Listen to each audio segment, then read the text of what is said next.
tip of my nose, bubbling over with Aloha beer.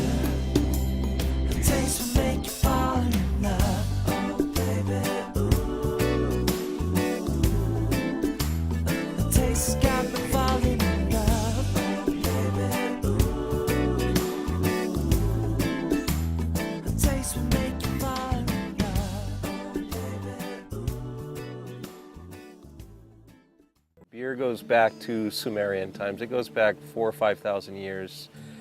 And, beer is a fermented beverage, and in the early days, it would happen by accident. They surmised that maybe somebody left a bowl of grain out and it rained. And yeast, we have wild yeast all around us, yeast got into that and fermented it. And then they drank it or ate it, and they, felt different, felt funny, felt good, saw visions, what have you.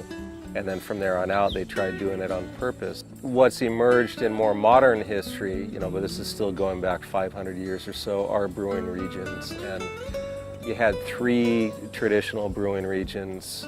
You had Germany, England, and Belgium. And out of those 3 regions grew some very different beer styles that survive as styles today. The American craft brewing tradition originally started more emulating British styles of beers. Ultimately, they got into some German styles, but now all the rage is Belgian styles of beer. Hawaii is a year-round beer drinking climate. Ultimately, Honolulu had 2 big breweries, and that was Honolulu Brewing and Malting and Royal Brewing. The history of Aloha beer, it goes back 15 years doing it.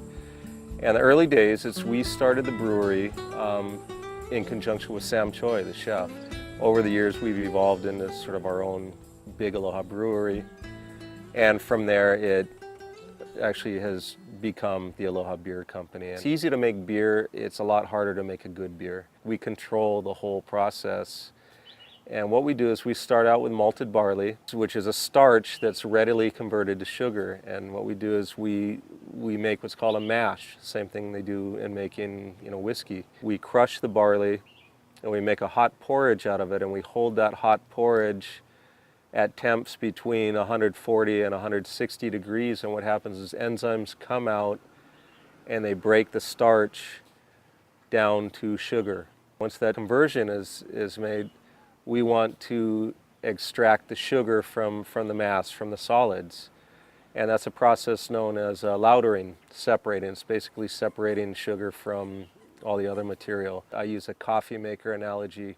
Say you have your mash, that hot porridge, that would be your coffee grounds. It's inside of what we call a mash tun. It sits on a perforated stainless steel floor. That would be the coffee filter. And then we add what we call sparge hot water over the top. That's what happens in a coffee maker. And what runs out the bottom, in the case of coffee, it's the coffee. In the case of making beer, it's wort, German word, wert. It's the sugar-rich solution we've separated from the malted barley, which we've converted. Now we boil it, and we bring it to a boil and hold it at a boil for an hour and a half. And during that hour and a half, we add hops to it. And hop is the flowering cone of the hop vine, and it contains oils. They give you bitterness, flavor, and aromatics to a beer. And we'll choose certain hops for each of those categories and add them at different times in the boil to achieve the right bitterness, the right flavor, the right aroma. We'll boil it for an hour and a half, and at the end of that hour and a half boil, we will cool that wort down and pump it to a fermenter. And in the fermenter, we'll add yeast, and we'll set a temperature, and then the yeast does the work. The yeast will then begin eating the sugar and converting it to alcohol and carbon dioxide. Once it's power maturing, what we'll end up doing is, in the case of filtered beer, and about, of the 8, 6 of ours will be filtered. We will pump that beer through a filter into a holding tank, and then we'll add carbonation. And once carbonation is complete, we've got finished beer. So, but the whole principle, it's a fairly simple concept, and as I said, that then becomes increasingly more difficult as we do it. We're really focusing entirely on the beer. Shortly, we'll include 8 different styles. We're currently producing 5. We have Aloha Lager, which is a classic European continental Pilsner. And it's what I often say is it's a green bottle beer. And here in Hawaii, most people won't even call a beer out by name, they'll just say green bottle. We're doing a dark version of the Aloha Lager that we're calling Aloha Dark. And just a really nice dark lager, but it's a light dark beer. It's a dark beer suited for Hawaii's warm climate.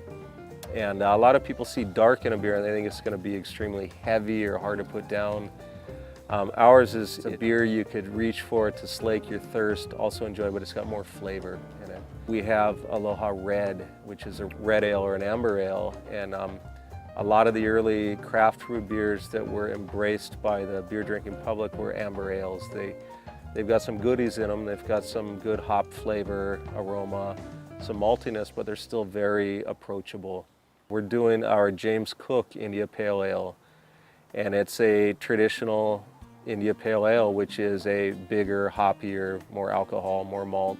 We're brewing Steamship Lager, which is a steam beer. It's a hybrid. It's sort of a cross between an ale and a lager. Just nice, interesting beer, a lot of different flavors in it. We also will continue to brew our blonde ale. Hawaii is one of the biggest per capita beer drinking states. I think we are. We go through a lot of beer here because it's perfect beer drinking weather, and a lot of people will reach for the lighter beers. Our blonde ale is, and it's just a real light, crisp, refreshing ale. It's got some good flavors, but it's approachable, and you can have a few. When you get a product that's got a little more depth of flavor, you're looking at pairing it with things. If we have a spicy dish, I'm looking for something that's got a little more hop, or I might use a very hoppy beer to cut through a real rich dish. If we have something like poke or sashimi or something, I want something crisp, refreshing, a compliment, I might reach for our Aloha Lager or our blonde. They'll try the beer, they'll try the food, and then you see them going back and forth, and it's like, oh wow, yeah, it really, one complements the other, and it works nicely. You know? We have a lot of different regulars at our place. It's cool to see somebody enjoying what we make. It's neat to see people react to it. We still love what we do. We could cut corners at times, but we don't, because we really believe in what we're making and believe in the consistency. And it's just always going to be a good, fresh, clean product. Local product, you know, local families. To me, it sort of resonates. It's a cool thing. She makes me feel like falling in love. That taste of her kiss is so sweet on my lips. It's just a tender warmth of her.